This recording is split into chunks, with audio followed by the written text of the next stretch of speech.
আমাদের হাতে তো ৫টা আঙুল থাকে, কিন্তু ওখানে দেখো একটা আঙুলের ছবি দেখিয়েছে। দেখতে পাচ্ছ আমি গোল করে দিয়েছি।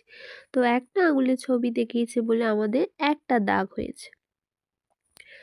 তারপরে দেখো দুটো আঙুলের ছবি দেখিয়েছে। এই গোল করে দিলাম, দেখো দুটো আঙুলের ছবি দেখিয়েছে, ওই জন্য পাশে হয়েছে কটা, দুটো দাগ। ঠিক আছে, ঠিক তেমনভাবে নিচেও দেখো 3টে আঙুলের ছবি দেখিয়েছে এবং তার জন্য পাশে হয়েছে দেখো 3টে দাগ।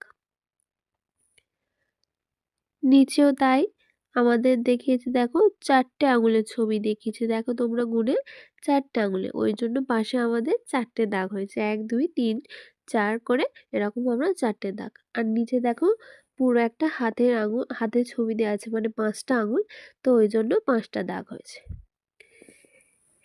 এবার আমাদের কি করতে হবে, যে বাঁদিকের যে বক্সটা আমরা দেখলাম, সংখ্যাগুলো দেখলাম, ঠিক তেমনভাবে ডান দিকে আমরা দেখব যে কোন ঘরে কটা কটা সংখ্যা আছে।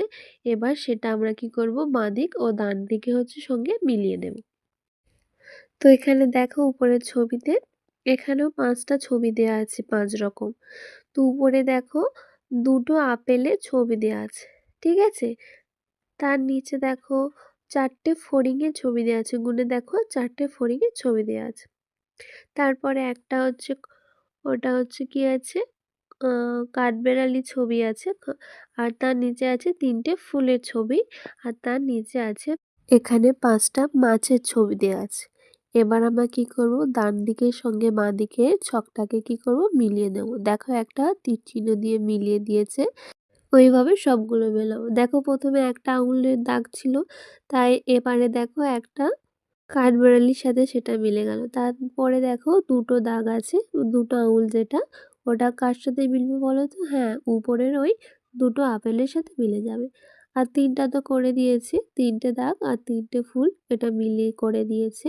তারপরে আমরা দেখব যে 4টে দাগ বা 4টে আঙুলের সাথে কোনটা মিলবে আমাদের, কোথায় 4টে আছে, আমাদের 4টে ফড়িং, এই 4টে ফড়িংয়ের সাথে এটা মিলে যায়। আর 5টা আঙুল আর 5টা মাছ দেখো একই সমান সমানে আছে, ওটা আমরা সোজা দাঁড়ি দিয়ে মিলিয়ে দিলাম। ঠিক তেমনভাবে আমরা কি করব, নিচের বক্সটাও দেখব আমরা প্রথমে ছবিগুলো গুনবো যে কটা কটা কি আছে, এবং সেই অনুযায়ী এবারে দাগগুলো মিলিয়ে দেব। প্রথমে একটা সূর্য ছিল আর নিচে সব থেকে দেখো এক দাগ আছে, ওই জন্য আমি এটা একটা মিলিয়ে দিলাম। তারপরে এখানে দেখো 5টা বক আছে, গুনে দেখো 5টা বক, আর এদিকে 5টা দাগের সাথে আমরা মিলিয়ে দিলাম।